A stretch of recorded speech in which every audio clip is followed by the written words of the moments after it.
È andata a Diego Ulissi dopo uno sprint a tre, la seconda tappa del 103esimo Giro d'Italia di ciclismo disputata da Alcamo nel Trapanese ad Agrigento, lunga 149 km. Secondo sul traguardo lo slovacco Peter Sagan, tre volte campione del mondo su strada. Filippo Ganna ha conservato la maglia rosa conquistata a Palermo dopo la cronometro. Diego Ulissi al settimo successo di tappa al Giro si è imposto sul traguardo in volata su Peter Sagan.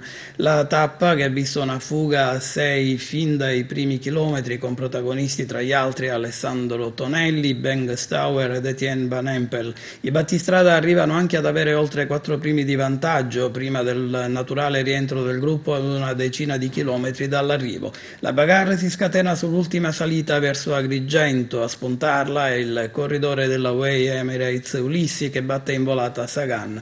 Ottavo Vincenzo Nibali. Questa è l'assegnazione delle maglie: maglia rosa al leader della classifica generale Filippo Ganna, maglia ciclamino al leader della classifica a punti Diego Ulissi, maglia azzurra per il leader del Gran Premio della Montagna Peter Sagan, maglia bianca leader della classifica dei giovani Filippo Ganna. E subito dopo l'arrivo il vincitore di tappa Diego Ulissi ha dichiarato: prima dell'inizio dell'ultimo strappo ho detto a Valerio Conti di accelerare per staccare i velocisti, siamo stati perfetti, sono veramente contento per questo successo, il mio settimo al Giro d'Italia. Commento soddisfatto anche dalla maglia rosa Filippo Ganna al termine della tappa. Lo strappo finale, ha detto, è stato veramente duro, lo abbiamo affrontato a tutta, sono felice di avere mantenuto la testa della classifica, è una sensazione molto bella correre con questa maglia. Oggi arrivo in salita con la terza tappa da Enna all'Etna in 150 km.